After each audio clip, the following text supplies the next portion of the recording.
Hey, I'm seeing something with your phone number, 406. Are you up in Montana? I am. Bozeman. I'm from Billings. Oh, nice. Wow, how long have you lived in Bozeman?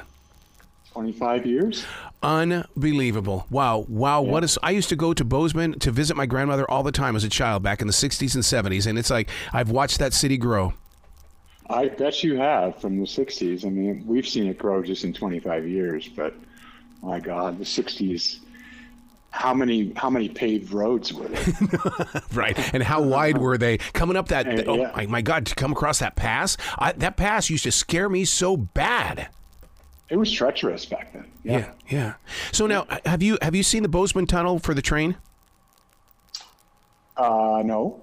It's over there, right there on I-90. My grandfather helped create that tunnel way back, and so it's like. But you used to be able to see it from the highway, but with the 4 lanes now, you really can't see it back there. Huh. I'm going to have to go look. Absolutely. Sure. Yeah. So, how did you get involved with All the Glimmering Stars? I mean, because this is a book that really needs to be observed as well as experienced. Yeah. I got involved with it when a guy who was a former CIA station chief in Kampala, Uganda, and his friend Eric, who is at the time was a U.S. Navy SEAL Team 6 squadron commander. And they heard the story in Uganda. Mick, the spy, was part of the hunt for Joseph Kony, who was a African warlord who preyed on children. He kidnapped them and tried to turn them into soldiers. Mick and Eric, when they heard the story of Anthony and Florence, these two 14-year-olds who get kidnapped by Kony, along with 35,000 other children, they believed that if it was properly told, that the story could end child soldiering forever. Yeah. I totally get that. Because I mean, to me, that's just another form of human trafficking. I mean, when they kidnap them and turn them into soldiers, they're trafficking those kids. Oh, absolutely. Especially the women. The young girls were often forced to marry older officers in Kony's army, some as old as 70. It was definitely a form of human trafficking, except they shoved them into combat as well. Wow. No matter how dark the subject is, you keep our focus on humanity. That takes a lot from the author. You know, I disagree. When I went over to Uganda to interview Florence and Anthony, the first thing you get is their humanity. Mm-hmm. You know, if I had spent, or, you know, a lot of people have been kidnapped and forced into combat for 10 years, they could easily be cast as a victim the rest of their lives. And they don't see it that way. They think post-Kony that every day they have is a miracle. And it's amazing to see that in a person. They literally glow when they operate at this level. Wow. Is this looked upon as being a war crime? Yes, it is a war crime. Members of the Lord's Resistance Army, which was Kony's army, have been prosecuted in The Hague, and Anthony was one of the main witnesses against them. For the past 5 or 6 years, the belief was that Kony was dead. And now Rolling Stone came out with an article just last week, after we had gone to print with the book, that he's alive. And so the International Criminal Court issued a warrant for his arrest, and the hunt is on for him again. That tells me that you're going to be a part of this for many years to go. Well, we believe that child soldiering is a really, really difficult issue to not only face, but to understand. But the UN General Secretary believes that this is such a global issue that he created a special envoy who does nothing but work on issues of children and armed combat. And they issue a report every year telling you exactly where children are being dragged and trafficked into war. And we, through the book, part of the proceeds go to end that, as well as a nonprofit that I'm part of, which is www.endschildsoldiering.com. And you can read more about the issue there. and also contribute to ending it.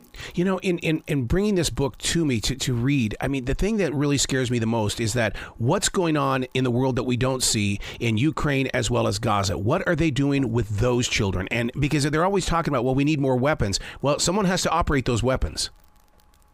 No, that's correct. And right now there are child soldiers in Ukraine and there are child soldiers in Gaza. The thing is that they've found through studying this since the 90s that if you don't get in and first rescue these kids, but second, put them through a very specific form of rehabilitation, if they don't go through that and rejoin society, they're likely to become hardened terrorists later in life. Yep. So in a situation like this, do you ever look at our own soil here in the United States? What would that one thing have to happen for this to start happening in this country? Or are we too strong for something like that? I think we're too strong. We got really good laws that govern when you can join the military. And again, no one's being forced into the military in the United States. Conscription's been gone for decades. But by the same token, the military understands that there's a certain age at which certain humans can pick up weapons and be soldiers. But in our mind, anybody 16 and under should not have a war weapon in their hand. And yet you read those stories of World War II that you know, they were teenagers that went to war to fight for this country. And it's like, how did you even get in? Well, I mean, my father-in-law, as a matter of fact, went in at 17, which was the earliest you could go in. And he was in the Navy. He fought in Midway. And God bless him, he's about to turn 100. Wow. Yeah. Are you recording anything from him? Because I didn't get that opportunity with my father. So, I mean, are you getting anything down to pass forward? No, my wife did all that, and we interviewed him at length. And he was an incredible baseball player. He was drafted by the Giants and eventually by the Cardinals before he went to war. He was that good. He was heading to the majors as a shortstop. So the war cut his career off. He ended up being the captain of baseball at Cornell and became an aeronautical engineer. Wow. What an amazing generation. What an amazing generation. So when you write a book like All the Glimmering Stars, what have you learned? Because what happens is you were the student first. Now we are the reader. Yeah. Well, I learned from this book and from Anthony and Florence that there is nothing that cannot be overcome if you do it from a place of love. I love it. And they hit it home again and again and again that the fact that they fell in love saved them. Wow. They wouldn't have made it if they hadn't fallen in love. Wow. And it gave them the power to survive, to escape, and then to turn the tables on Kony and become part of the international hunt for him. While you were putting the book together, did you take walks up there in the beautiful mountains of Montana? I did. I also took a lot of walks in Uganda. Really? We went to a lot of the places that are scenes in the book. We didn't go into South Sudan because at the time there was civil unrest going on. And even though I was going to be with a SEAL team leader and a former spy, my wife doesn't like me going into conflict zones, so I don't. Do you find yourself being a modern-day journalist, or are you a historian, or are you an activist? I am neither, none of them. Okay. I'm a historical novelist who goes and finds untold stories and then tells the stories using fictional techniques.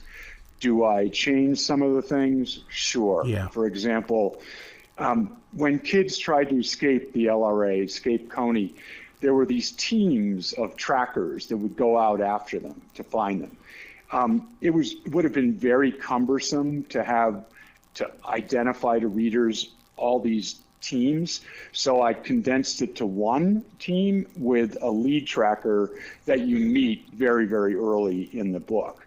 And he represents this you cannot escape ethic that is going on inside the LRA all the time. So that's where those kinds of things in, but I've changed it, and so it becomes fiction. But somebody compared to what I do to how Truman Capote wrote In Cold Blood. he novelized it. He brought it to life on the page, and that's what I try to do. Gosh, you do such a fine job too. So Thank you. about Bozeman is that the last time I was there, the park was probably the first thing that you saw. There was like a Dairy Queen or something. Is that park still over there? Right there on I-90?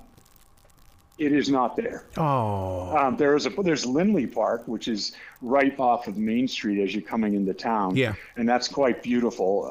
It's where they have a number of festivals every year. That's so cool. Yeah, that's still there. Beautiful place. Yeah, we would go by that park. Then my grandmother's house was over on Mendenhall, which is over I think it wasn't a sugar beet factory. I think it was just a regular flour factory or something. And I'm sure it's probably all long gone. It's gone. Yeah, I know exactly where you're talking about. Yeah. It's been turned into offises and doctors' places and stuff. Goodness. That factory. Wow. Yeah. So the website, once again, is www.endchildsoldiering.com? That's right. I love it. And my website is www.marksullivanbooks.com. Mark, you got to come back to this show anytime in the future. I love your story, and I love the way that you invite people to learn new things. Well, thank you so much. I really appreciate you having me. Well, you be brilliant today, okay, sir? Okay, you as well.